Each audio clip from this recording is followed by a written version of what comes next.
Noong 2016, pinagpareha kami ni Sister Dingray para pangasiwaan ang gawain ng ilang iglesia. Hindi nagtagal, pinapunta ng isang nakatataas na leader si Dingray sa isang iglesia para asikasuhin ang isang liham ng ulat doon. Gayunpaman, bumalik siya kaagad. Iniisip ko noon na komplikado ang problema roon. Bumalik siya pagkatapos ng sandaling panahon. Nalutas ba niya ang problema? Hindi ako nagulat nang hindi nagtagal ay isang sulat ang dumating para kay Dingray mula sa nakatataas na lider at sinabi nitong hindi pa niya lubusang nalutas ang problema at kailangan itong tingnan ulit ng ibang tao. Sinabihan ng leader si Dingray na gumawa ng tunay na pagninilay sa sarili at matuto ng aral mula roon. Medyo nalungkot si Dingray pagkatapos basahin iyon. At sinabi niyang, hindi ko maiayos ang mga totoong problema sa aking tungkulin at naantala ko ang gawain ng iglesia. Medyo alam ko ang tungkol sa nasa liham ng ulat na iyon. At isa itong medyo komplikadong problema. Sangkot dito ang maraming tao at mangangailangan ng pagbabahaginan sa maraming bagay. Kailangan kausapin ng isa-isa ang mga kasangkot, kaya hindi ito ganap na magagawa ng mabilisan. Inisip ko, kung masyadong nagmadali si Dingray na tapusin ang mga bagay-bagay. Naisip kong sabihin ito sa kanya at tulungan siyang magnilay at kilalanin ang kanyang sarili. Pero naisip ko na malungkot na siya. At kung sasabihin ko pa ang mga problema niya, baka makaramdam siya ng pagkapahiya at lalo siyang maging negatibo. At paano kung pagkatapos ay sabihin niyang wala akong pakikiramay at lumayo siya at magkaroon ng pagkiling laban sa akin?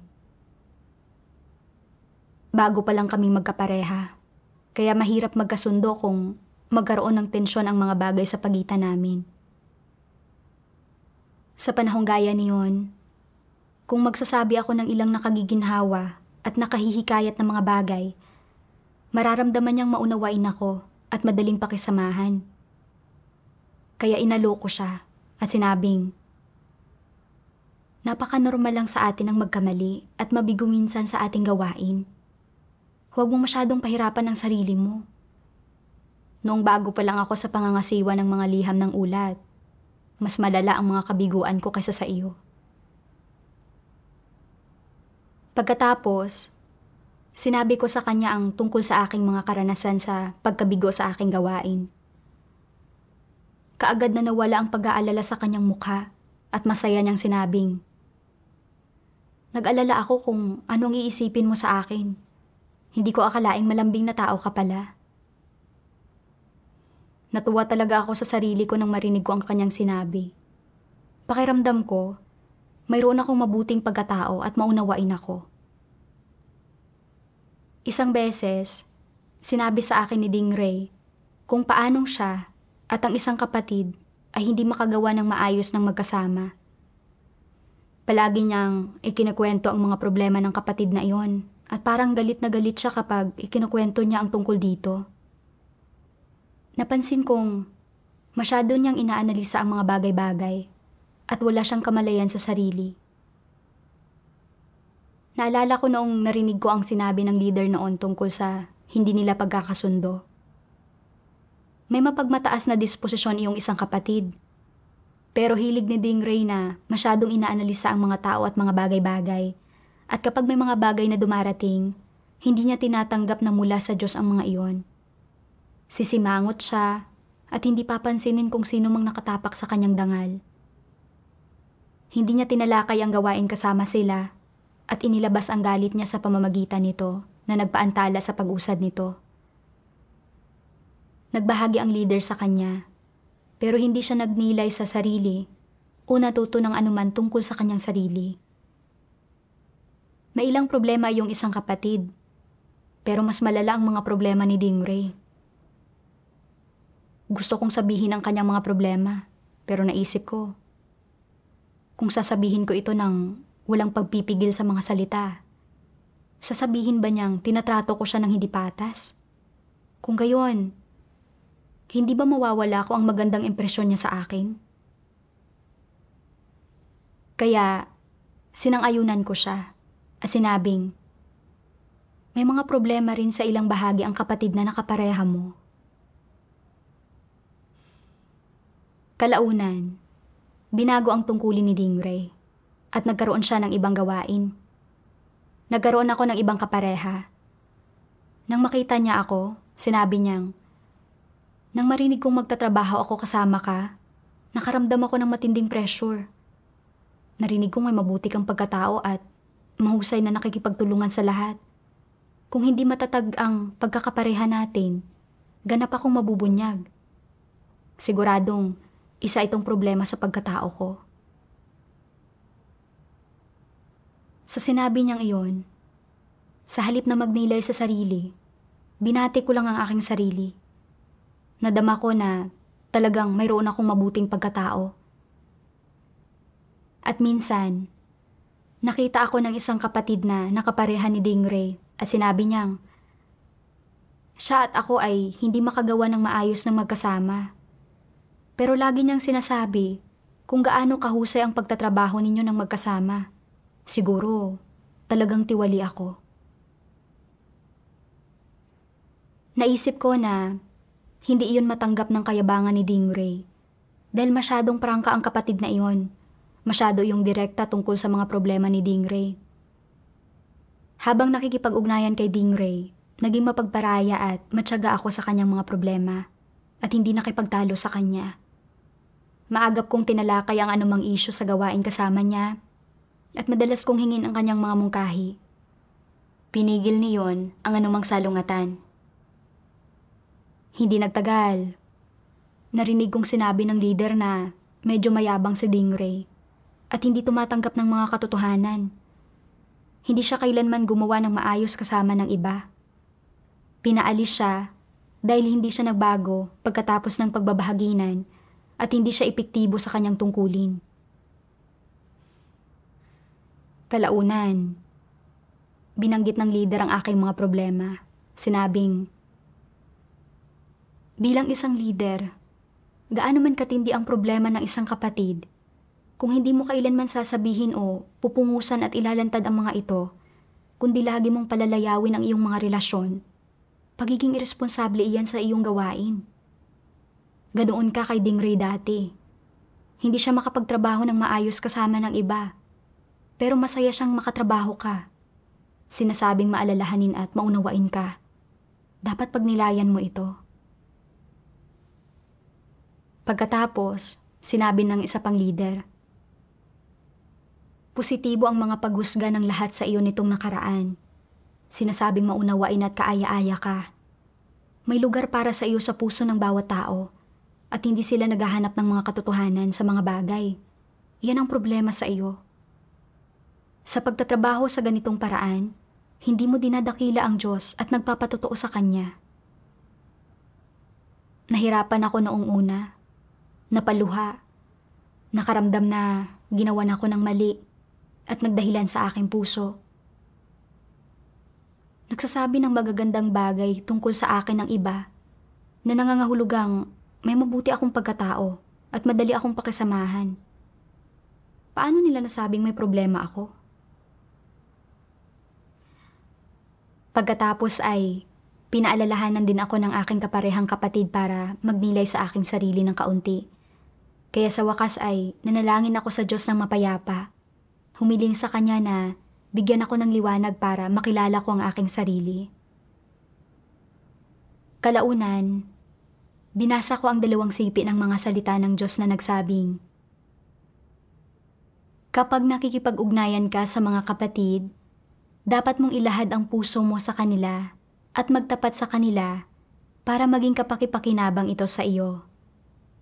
Kapag gumagampan ka sa iyong tungkulin, mas lalong mahalaga na ilahad mo ang iyong puso at magtapat sa mga tao. Saka lamang kayo magkasamang makagagawa ng maayos. Kapag nakikipag-ugnayan ka sa iba, kailangan mo munang ipakita sa kanila ang iyong tunay na nararamdaman at ang iyong katapatan. Kung habang nagsasalita at nakikipagtulungan, at nakikipag-ugnayan sa iba. Ang mga salita ng isang tao ay pabasta-basta, mabulaklak, kaaya-aya ngunit mababaw, pambobola, hindi responsable, at kathang-isip, o kung nagsasalita lamang siya upang makakuha ng pabor sa iba, ang kanyang mga salita ay walang anumang kredibilidad at hindi siya tapat ni bahagya. Ito ang paraan niya ng pakikipag-ugnayan sa ibang tao, maging sino man ang mga ibang taong iyon. Ang gayong tao ay walang matapat na puso. Ang taong ito ay hindi matapat. Sabihin nating nasa isang negatibong kalagayan ang isang tao at taos-puso niyang sinasabi sa iyo, sabihin mo sa akin kung bakit ako napaka-negatibo. Hindi ko talaga ito maunawaan. At ipagpalagay ng sa katunayan, nauunawaan mo sa iyong puso ang kanyang problema, pero hindi mo sinabi sa kanya. Sa halip ay sinabi mong, wala iyan, hindi ka naman negatibo, ganyan din ako. Ang mga salitang ito ay malaking pampalubag loob sa taong iyon, ngunit hindi sincero ang iyong saloobin. Nagiging pabasta-basta ka sa kanya.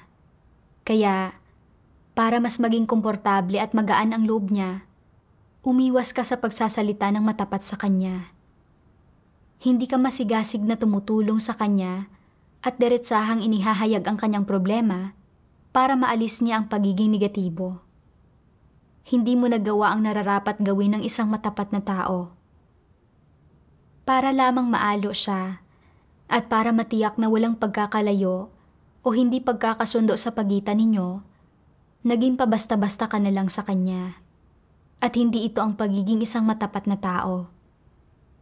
Kaya, upang maging isang matapat na tao, ano ang dapat mong gawin kapag nahaharap ka sa ganitong uri ng sitwasyon? Kailangan mong sabihin sa kanya kung ano ang nakita at natukoy mo. Sasabihin ko sa iyo kung ano ang nakita ko at kung ano ang naranasan ko. Ikaw ang magpasya kung ang sinasabi ko ay tama o mali. Kung ito ay mali, hindi mo ito kailangang tanggapin. Kung ito ay tama, sana itanggapin mo ito. Kung may sabihin ako na mahirap para sa iyo na marinig o nakakasakit sa iyo, sana ay kaya mo itong tanggapin mula sa Diyos. Ang layunin at hangarin ko ay ang tulungan ka. Malinaw kong nakikita ang suliranin. Dahil pakiramdam mo ay napahiya ka, walang nagpapadama sa iyo na importante ka, at sa tingin mo ay mababa ang tingin ng lahat sa iyo, na inaatake ka, at hindi ka pa kailanman nagawa ng ganito kalaking pagkakamali, hindi mo ito matanggap at nagiging negatibo ka. Ano sa tingin mo? Ito ba talaga ang nangyayari? At pagkarinig nito, madarama nila na ito nga talaga ang nangyayari. Ito talaga ang nasa puso mo. Pero kung hindi ka matapat na tao, hindi mo ito sasabihin.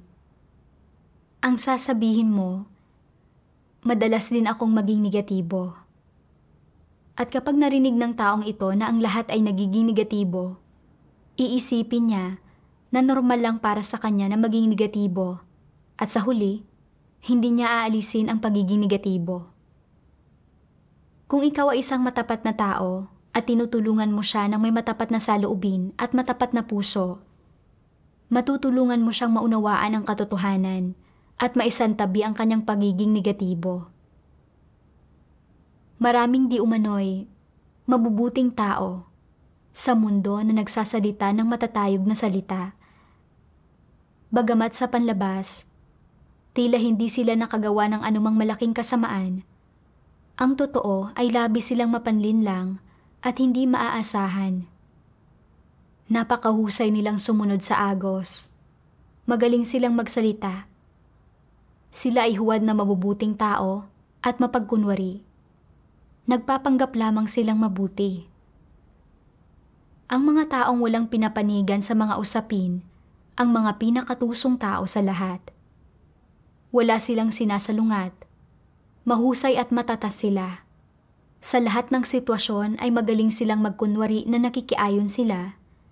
at walang nakakakita sa kanilang mga pagkakamali.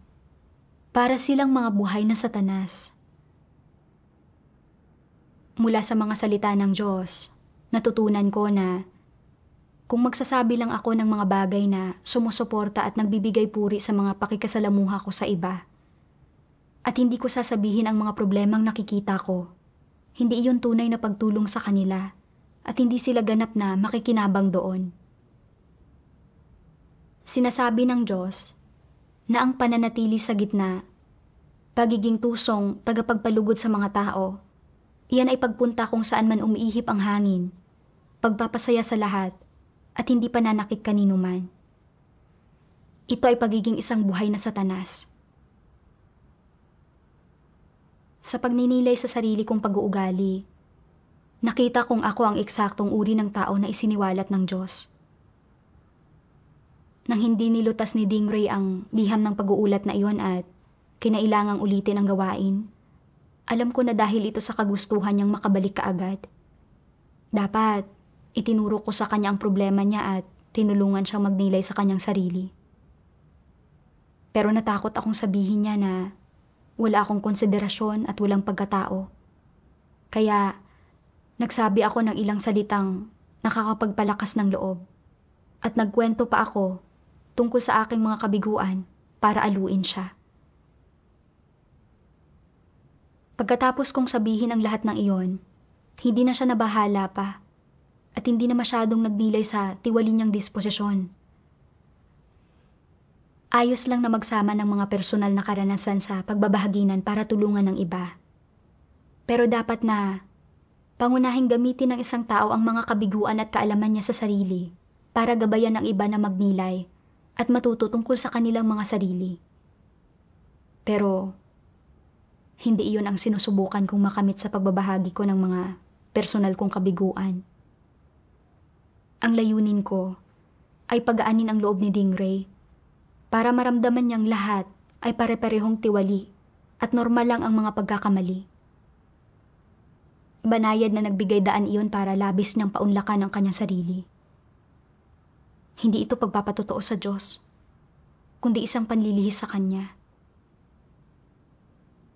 Nang makita kong hindi makagawa ng maayos si Dingray kasama ng iba at palagi niyang inaanalisa ang mga tao at mga bagay-bagay, hindi ko ito sinabi sa kanya at sumang-ayon pa ako sa kanya tungkol sa mga problema ng isa pang kapatid para maprotektahan ko ang magandang imahe ko. At nang makita ko ang pagiging masama ng ugali niya, hinayaan ko lang siyang magpatuloy roon ng walang kaparusahan. Bilang resulta, hindi niya nakita ang sarili niyang mga problema at nagpakasasa siya sa pamumuhay sa kanyang tiwaling disposisyon. Hindi ba nakakapinsala iyon sa kanya? Kalaunan, nabasa ko ang isa pang sipi ng mga salita ng Diyos na nagsabing, kailangang may pamantayan para sa pagkakaroon ng mabuting pagkatao. Hindi kasama rito ang pagtahak sa landas ng pagtitimpi, hindi pagkapit sa mga prinsipyo, pagsisikap na huwag makasakit ng sino man, pagsipsip kahit saan ka magpunta, pagiging matatas at wais sa lahat ng iyong nakakasalamuha, at panghihikayat sa lahat na magsabi ng maganda tungkol sa iyo. Hindi ito ang pamantayan. Ano kung gayon ang pamantayan? Ito ay ang magawang magpasakop sa Diyos at sa katotohanan. Ito ay ang pagharap sa tungkulin at sa iba't ibang uri ng tao, pangyayari, at mga bagay nang may mga prinsipyo at pagpapahalaga sa responsibilidad. Ito ay malinaw na nakikita ng lahat. Ang lahat ay maliwanag tungkol dito sa kanilang puso. Bukod doon, sinisiyasat ng Diyos ang mga puso ng mga tao at inaalam ang kanilang sitwasyon, bawat isa sa kanila. Kahit sino pa sila, walang makakaloko sa Diyos. Palaging ipinagyayabang ng ilang tao na nagtataglay sila ng mabuting pagkatao, na hindi sila kailanman nagsasabi ng masama tungkol sa iba, hindi kailanman pinipinsala ang mga interes ng sino man, at sinasabi nilang hindi sila kailanman naghangad ng mga pag-aari ng ibang tao. Kapag mayroong pagtatalo sa mga interes, pinipili pa nga nilang dumanas ng kawalan kaysa samantalahin ang iba at iniisip ng lahat ng iba na mabubuti silang tao. Gayunpaman, kapag ginagampanan ang kanilang mga tungkulin sa sambahayan ng Diyos, tuso at madaya sila, palaging nagbabalak para sa kanilang sarili. Hindi nila kailanman iniisip ang kapakanan ng sambahayan ng Diyos. Hindi nila kailanman tinatrato na madalian ang mga bagay na tinatrato ng Diyos na madalian o nag-iisip gaya ng pag-iisip ng Diyos. At hindi nila kailanman kayang isantabi ang sarili nilang mga kapakanan upang magampanan ang kanilang mga tungkulin. Hindi nila kailanman tinalikdan ang sarili nilang mga interes. Kahit na nakikita nilang gumagawa ng kasamaan ang masasamang tao, hindi nila inilalantad ang mga ito. Wala silang mga prinsipyo o kung anuman. Anong uri ng pagkatao ito? Hindi ito mabuting pagkatao. Kaya ng isang tunay na mabuting tao na tanggapin ang katotohanan at magpasakop sa Diyos. Responsable siya at may pasanin sa kanyang tungkulin. Itinataguyod niya ang mga prinsipyo at pinoprotektahan ang gawain ng iglesia. May prinsipyo rin siya patungkol sa ibang tao. Kapag nakikita ang mga problema o pagkakamali ng isang kapatid, nakapagbibigay siya ng angkop na pagbabahaginan at tulong. Kung may lumalabag sa mga prinsipyo at seryosong gumugulo at gumagambala sa mga gawain ng iglesia, mapupungusan at mailalantad niya ang mga ito gaya ng nararapat at hindi siya kikilos ayon sa mga damdamin at takot na masaktan sila. Kundi maitataguyod niya ang mga prinsipyo at mapoprotektahan ang gawain ng iglesia. Yan ang tunay na pagkakaroon ng mabuting pagkatao. Inakala ko dati na ang hindi pagpupungo sa isang tao para sa kanyang mga pagkakamali, hindi paglalantad ng kanyang mga pagkukulang, o hindi pamamahiya sa kanya, ay pagiging isang maunawaing tao na may mabuting pagkatao. Sa loob ng maraming taon, kahit sino pa ang nakasalamuha ko, palagi kong pinipili na maging nakagiginhawa at mabait ang mga salita ko. Lagi kong isinasaalang-alang kung paano ipaparamdam sa iba na makatwiran at maunawain ako. Pinagbibigyan ang kanilang lagay ng loob, nagsasabi ng mga bagay na nakatataba ng puso. Hindi ko direktang itinuro ang mga problema ng iba na nakita ko sa kanilang mga tungkulin at nagsabi pa ng mga kaaya-aya at nakakakonsuelong bagay para lokohin sila o kaya inihayag ito ng napakamalumanay. Pinuri ako ng lahat sa pagkakaroon ko ng mabuting pagkatao at pagiging madaling pakisamahan. Nakita ko ang aking sarili bilang isang mabuting tao at ipinagmamalaki ko iyon. Napagtanto ko sa pagkakalantad ng mga salita ng Diyos na sa loob ng maraming taon, ang mga paraan kung saan inakala kong naging isang mabuting tao ako ay mga pilosopiya pala talaga ni Satanas para sa mga makamundong pakikitungo. Tila may mabuti akong pagkatao. Matulungin ako at hindi ako nakasakit ng sinuman. Nanatili akong may mabuting samahan sa lahat. Pero sa puso ko, sarili kong interes lang ang iniisip ko. Ganap akong iresponsable sa trabaho ko at sa buhay pagpasok ng iba. Kahit kaunti ay hindi ako mabuting tao. Ako ay makasarili, ubod ng sama, at isang mapanlinlang na tagapagpalugod sa mga tao, isang huwad na mabait na tao.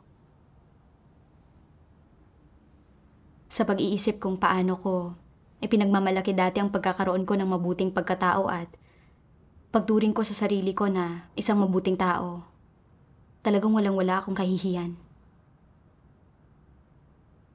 Nang mapagtanto ko ito, nanalangin ako sa Diyos. O Diyos, ipinakita sa akin ang iyong mga salita kung ano ang tunay na mabuting pagkatao. Gusto kong isabuhay ang katotohanan at maging isang taong may mabuting pagkatao. Kasunod nito, Ipinareha ako ng iglesia kina Chenlin at Liwe para magdilig sa mga bagong mananampalataya. Hindi nagtagal, natuklasan ko na pabaya si Liwe at iresponsable sa tungkulin niya. Madalas siyang abala sa mga personal na bagay na nakaaantala sa gawain. Nagbahagi kami ni Chenlin sa kanya. Pinabigyan sa kanya ng prioridad ang mga bagay para hindi maantala ang gawain ng iglesia. Sa pagkagulat ko, hindi niya ito tinanggap, pero nagdahilan siya at nagalit. Isinama ni Chenlin ang mga salita ng Diyos sa kanyang pagbabahaginan at paghihimay ng mga problema niya. Pero walang anumang kamalayan sa sarili si Liwe. Sinabi niya na kulang siya sa tayog at hindi niya maisagawa ang katotohanan. Habang nakikita ko siyang ganoon, inakala ko na kung patuloy kong hihimayin ang problema niya, tiyak na sasabihin niyang marami akong hinihingi, na wala akong mabuting pagkatao at nililimitahan ko siya. Pakiramdam ko, hindi ko siya dapat ilantad para patuloy kaming magkasundo ng mabuti. Kaya, magalang kong pinatatag ang loob niya. Mababa lang ang tayog mo at kaya naming intindihin ka. Basta, huwag mo na lang iantala ang gawain sa hinaharap. Nang sabihin ko iyon, nawala ang pagkakasalubong ng mga kilay ni Liwe at hindi na siya nagalit. Naging napaka-palakaibigan niya sa akin pagkatapos niyon. Napakasaya ko at nadama ko na mayroon akong magandang diskarte para sa pagbabahaginan. Kahit na itinuro ko ang problema niya, maganda pa rin ang tingin niya sa akin. Kalaunan, kulang pa rin sa pasanin sa tungkulin niya si Liwe at nagkaroon pa siya ng pagkiling laban kay Chenlin. Sinasabing masyado itong maraming hinihingi. Sinabi ni Chenlin ang problema ko. Sinabing, alam mo ba kung ano ang kalikasan ng pagbabahaginan mo kay Liwe noong isang araw? Nagbahagi tayo sa kanya para tulungan siyang makilala ang sarili niya, magnilay at magsisi. Pero iyong mga huling sinabi mo ay hindi lang hindi nakatulong sa kanya para magnilay, kundi pinaniwala mo rin siya na maunawain ka habang sobrang dami ko namang hinihingi sa kanya. May nakagagambala at nakasisirang kalikasan ng paggawa niyan at hindi talaga ito nakatulong sa kanya. Masakit para sa akin ang mga salita ni Chenlin. Sa sakit na nadarama ko, nanalangin ako sa Diyos. O Diyos, habang nahaharap sa pagpupungos, hindi ko napagtanto ang kabigatan ng problemang ito. Pero alam kong pinahihintulutan mo ang lahat ng bagay na nakakaharap ko araw-araw. Pakiusap, bigyang liwanag at gabayan mo ako para makilala ko ang aking sarili. Nagbasa ako ng isang sipi ng mga salita ng Diyos pagkatapos niyon. Sabi ng makapangyarihang Diyos, ang unang diskarte na ginagamit ng mga antikristo para kontrolin ang mga tao ay ang pagkuha sa loob nila. Gaano karaming paraan ang mayroon para kunin ang loob ng mga tao? Isang paraan ay ang akitin sila gamit ang maliliit na pabor. Minsan, nagbibigay ang mga antikristo ng magagandang bagay sa mga tao. Minsan ay pinupuri nila ang mga ito. Minsan naman ay nagbibigay sila ng maliliit na pangako sa mga ito. At kung minsan, nakikita ng mga antikristo na ang ilang tungkulin ay makakapagbigay kakayahan sa mga tao para bumida, o na iniisip ng iba na ang mga tungkuling ito ay makakapagdala ng bentahe sa sino mang gagawa ng mga ito at makakapagdulot para igalang ng lahat ang mga ito at itinatalaga nila ang mga tungkuling ito sa mga gusto nilang makuha ang loob. May ilang taong sobrang sentimental at palagi silang napipigilan ng kanilang mga damdamin kapag ginagawa ang kanilang tungkulin at sinasabi ng leader nila, dahil ito sa mababa mong tayog, ayos lang ito. May ilang tao na tamad at hindi tapat sa kanilang tungkulin, pero hindi sila sinasaway ng leader nila. Sa halip, Nagsasabi sila ng mga bagay na masarap pakinggan at gustong marinig ng mga taong iyon sa bawat pagkakataon para palugurin ang mga ito at matawag silang mabuti ng mga ito at para ipakita sa mga ito kung gaano sila kamaunawain at kamapagmahal. Iniisip ng mga taong iyon, ang leader namin ay parang mapagmahal na ina. Tunay siyang may pagmamahal sa amin. Talagang kinakatawan niya ang Diyos. Talagang galing siya sa Diyos. Ang hindi hayagang sinasabing implikasyon dito ay na kaya ng leader nilang magsilbing tagapagsalita ng Diyos na kaya niyang kumatawan sa Diyos. Ito ba ang layo ng leader na ito? Hindi siguro iyon ganoon kalinaw, pero maliwanag ang isa sa mga layon niya. Gusto niyang sabihin ng mga tao na napakagaling niyang leader. Isinasaalang-alang ang iba, nakikisimpat siya sa mga kahinaan ng mga tao at lubos na maunawain sa puso ng mga ito. Kapag nakikita ng isang leader ng iglesia ang mga kapatid na pabasta-bastang gumagawa ng kanilang mga tungkulin, maaaring hindi niya sawayin ang mga ito kahit na dapat. Kapag malinaw niyang nakikita na naaapektuhan ang mga interes ng sambahayan ng Diyos, hindi siya nakikialam dito o nagtatanong at hindi siya nagdudulot ng kahit kaunting sama ng loob sa iba. Sa katunayan, hindi talaga siya nagpapakita ng pagsasaalang-alang sa kahinaan ng mga tao. Sa halip, ang intensyon at layon niya ay ang makuha ang loob ng mga tao. Alam na alam niya na basta't ginagawa ko ito at hindi ako nagdudulot ng sama ng loob kanino man, iisipin nilang mabuti akong leader. Magkakaroon sila ng maganda at mataas na pagtingin sa akin. Sasang-ayunan nila ako at magugustuhan nila ako.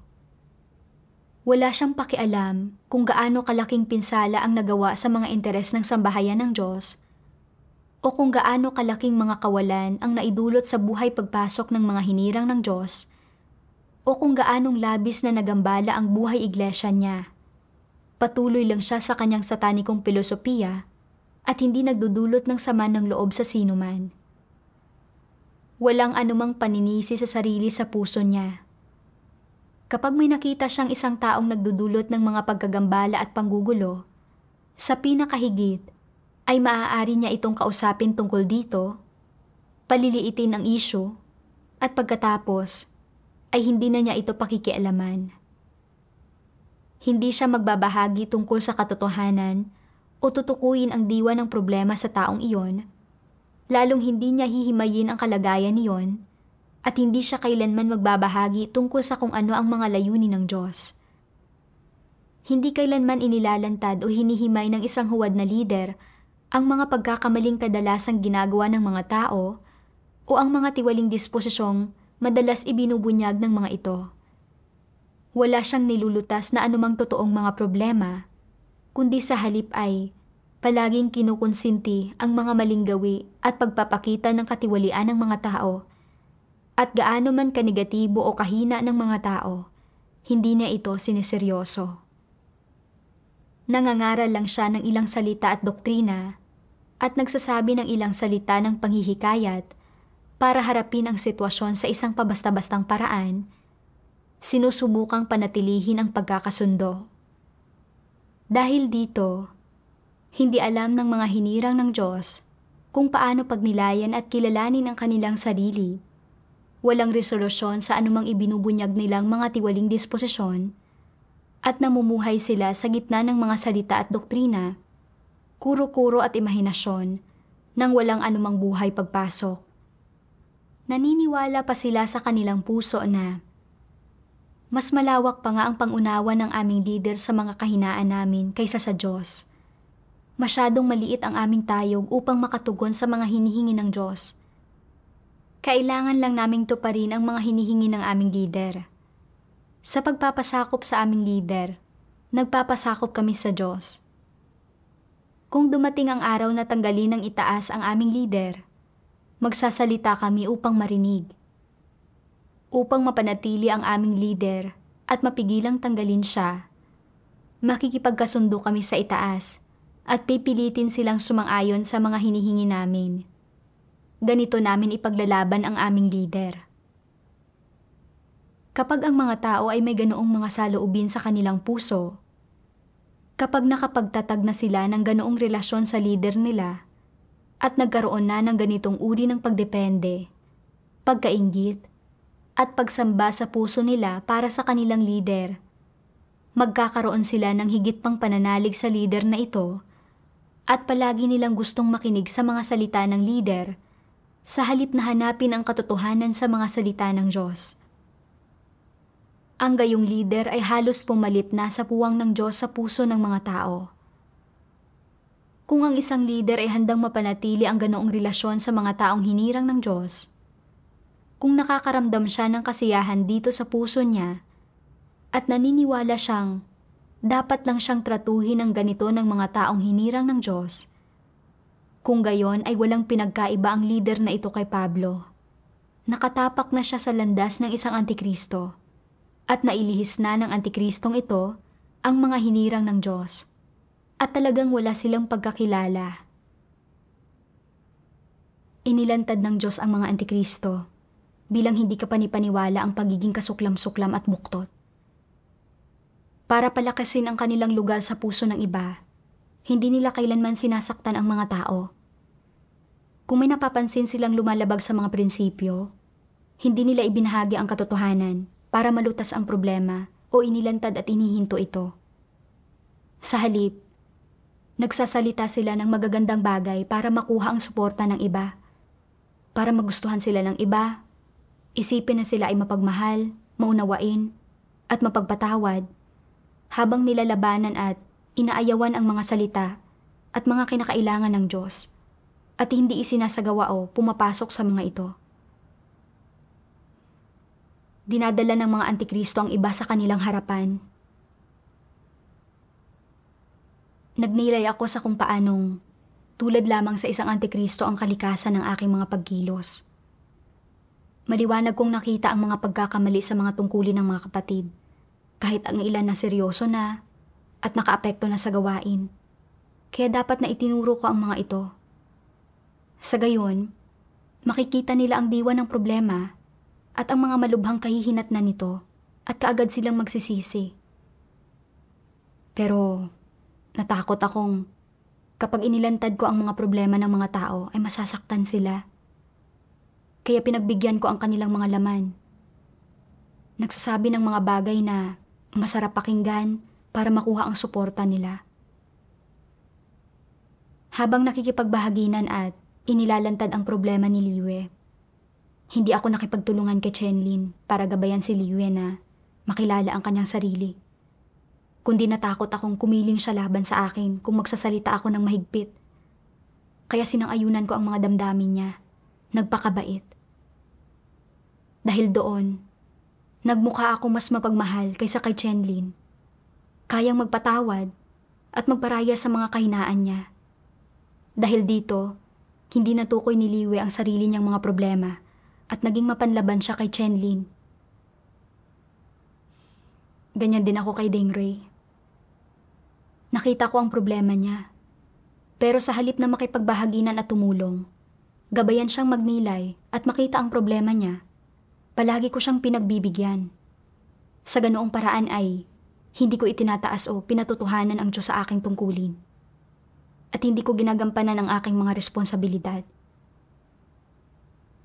Isa akong leader pero nang makita ko ang mga kapatid na lumalabag sa mga prinsipyo sa pamamagitan ng pagkilos, batay sa kanilang mga tiwaling disposisyon, hindi ko ibinahagi ang katotohanan para malutas ang problema, kundi pinagbigyan ko ang kanilang laman, nagsasabi ng ilang nakagiginhawang bagay para lokohin sila. Pinalayaw ko silang mamuhay sa mga tiwaling disposisyon. Pinauunlakan at pinagbibigyan ang kanilang mga sarili. Ang kalikasan ng ginawa ko ay para pigilan ng iba sa pagpasok sa katotohanan ng realidad. Hindi nila alam ang katotohanan o wala silang pagkaunawa tungkol sa Diyos at mapanlaban sila at ayaw nila sa mga hinihingi ng Diyos. Pero inakala nilang lahat na magaling ako. Sinasabing mapagpatawad at maunawain ako at mas nagiging malapit sila sa akin. Hindi ba yan panglilihis sa mga tao? Nakita kong sa pamamagitan ng pamumuhay ayon sa mga satanikong filosofiya at pagiging mabait na tao, wala akong ginagawa kundi kasamaan.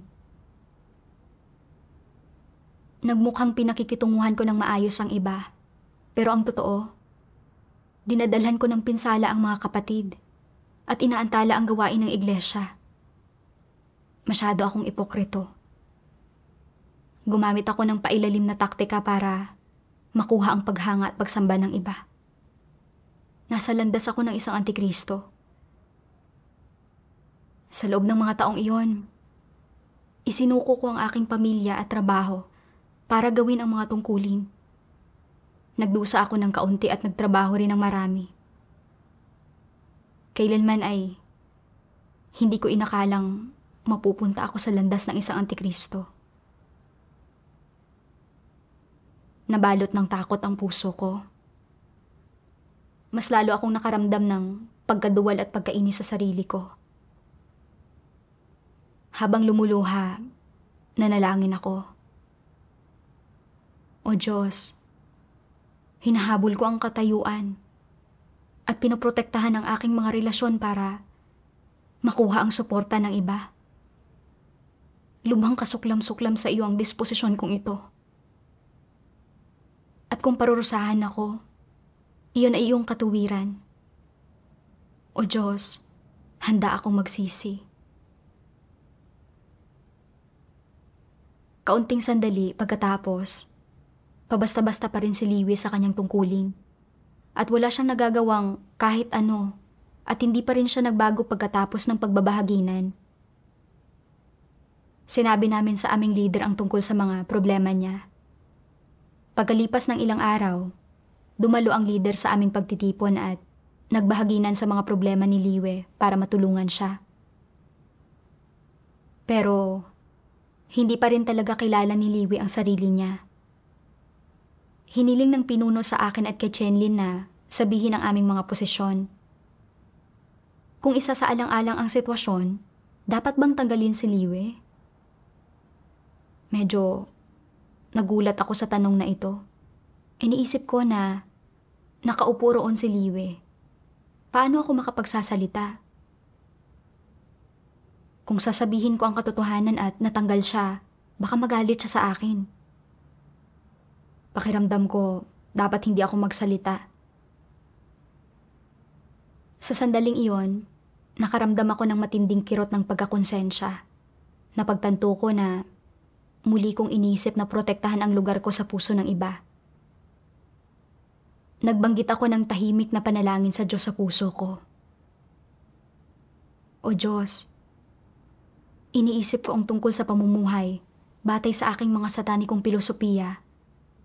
Kumikilos na naman na parang isang tagapagpalugod sa mga tao. Pakigabayan mo ako para sabihin ko ang katotohanan at maghimagsik ako laban sa aking mga maling motibo. Naalala ko ang isang sipi ng mga salita ng Diyos pagkatapos kong manalangin. Sabi ng Diyos, kung lalong nagiging tapat ang iyong puso at lalong nakahilig sa Diyos, at kung alam mong protektahan ang mga interes ng sambahayan ng Diyos kapag ginagampanan mo ang iyong tungkulin, at nababagabag ang iyong konsensya kapag nabibigo kang maprotektahan ang mga interes na ito ang katunayan na nagkaroon ng bisa sa iyo ang katotohanan at ito ang siyang naging buhay mo. Kapag naging buhay na ang katotohanan sa iyo, kapag inobserbahan mo ang isang taong lapastangan sa Diyos, walang takot sa Diyos, at pabasta-basta habang ginagampanan ang kanyang tungkulin o ginagambala at ginugulo ang gawain ng iglesia, tutugon ka ayon sa mga katotohanang prinsipyo at matutukoy at mailalantad mo sila ayon sa kinakailangan. Ipinakita sa akin ng mga salita ng Diyos na kapag may mga nangyayaring bagay, kailangan nating tumindig sa panig ng Diyos at itaguyod ang gawain ng iglesia. Kapag nakikita natin ang iba na lumalabag sa mga prinsipyo, nakagagambala sa gawain ng iglesia, hindi natin sila pwedeng protektahan, kundi dapat sundin natin ang mga katotohanan ng prinsipyo. Ito ang tunay na pagkakawangis ng tao na hinihiling ng Diyos na isabuhay natin. Batay sa pag-uugali ni Liwe, hindi siya nababagay para ipagpatuloy ang gawaing iyon sa panahong iyon. Hindi ako dapat matakot na masaktan siya, kundi dapat kong itaguyod ang gawain ng iglesia, maging isang tapat na tao, at linawin ang aking posisyon. Kaya naman, ipinaliwanag ko ang pananaw ko. Pagkatapos timbangin ang lahat, tinanggal ng leader si Liwe. Pagkatapos niyon, ipinareha akong gumawa ng tungkulin kasama si Sister Wangja. Sa aming mga pakikipag-ugnayan, napansin ko na inaantalan niya kung minsan ang gawain ng iglesia para sa mga personal na bagay. Nakipagbahaginan ako sa kanya na dapat unahin ang gawain. Hindi nagtagal, narinig kong sinabi ng aming leader na itataas niya ang ranggo ni Wangja para mamahala ng isang item ng gawain. Naisip ko na may kakayahan at galing si Wangja, kaya magiging maayos siyang mga siwa ng gawain. Pero kapag sumalungat sa gawain ang kanyang mga personal na bagay, minsan ay hindi niya inuuna ang tungkulin niya. Kung hindi siya magkakaroon ng kamalayan sa problemang iyon, maaantala ba ang gawain sa pangangasiwa niya? Bilang kaparehan niya, mayroon akong responsibilidad na makipagbahaginan at ituro ito sa kanya. Pero nag-alinlangan ako noong sasabihin ko na ito. Nakipagbahaginan na ako sa kanya ukol sa ganoong uri ng problema. Kung babanggitin ko na naman ito ulit, hindi kaya sabihin niyang ayaw kong bitiwan ng problema, kundi walang tigil kung inilalantad ang mga kapintasan niya? Napagtanto kong nasa maling kalagayan na naman ako, kaya tahimik ako nanalangin. Naisip ko ang isang sipi ng mga salita ng Diyos na nabasa ko noon na nagsasabing, hinihingi ng Diyos na sabihin ng mga tao ang totoo. Sabihin ang iniisip nila at hindi niloloko, inililigaw, pinagtatawanan, tinutudyo, nililibak, tinutuya, hinihigpitan ang iba, o inilalantad ang mga kahinaan nila, o sinasaktan sila. Hindi ba't mga prinsipyo ng pananalita ang mga ito? Ano ang ibig sabihin ng hindi dapat ilantad ng isang tao ang mga kahinaan ng mga tao? Ang ibig sabihin nito ay huwag dungisan ng ibang mga tao. Huwag kumapit sa kanilang nakaraang mga pagkakamali o pagkukulang para husgahan o kundinahin sila. Ito ang pinakamaliit na bagay na dapat mong gawin. Sa maagap na banda, paano ipinapahayag ang nakakatulong na pananalita? Ito ay pangunahing naghihikayat, nagtuturo, gumagabay, nagpapayo, umuunawa at nagpapanatag. Isa pa, sa ilang natatanging pagkakataon, kinakailangan na direktang ibunyag ang mga kamalian ng ibang tao at pungusan sila upang magtamo sila ng kaalaman sa katotohanan at kagustuhang magsisi. Saka lang makakamtan ang nararapat na epekto. Ang ganitong paraan ng pagsasagawa ay tunay na kapakipakinabang sa mga tao.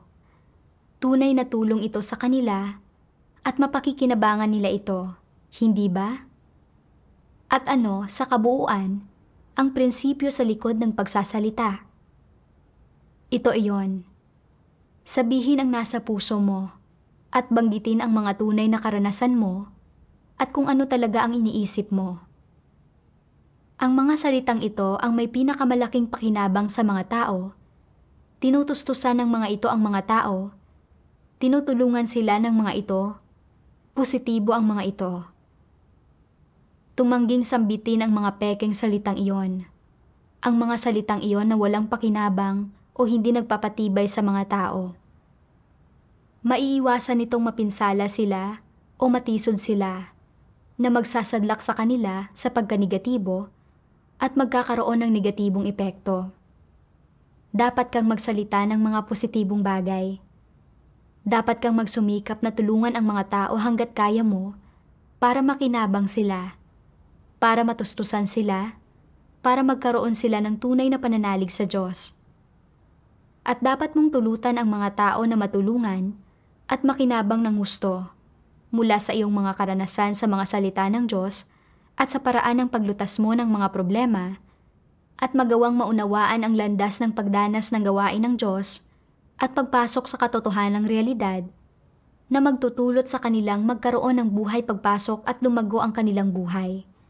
Napawang epekto ng pagkakaroon ng mga prinsipyo sa iyong mga salita at pagpapatibay nito sa mga tao. Nakakita ako ng landas ng pagsasagawa sa mga salita ng Diyos. Sa mga pakikisalamuha ko, kailangan kong sabihin ang katotohanan para makinabang ang mga tao at mapatibay sila. Hindi ko sila pwedeng kutsain, maging sarkastiko o libakin sila.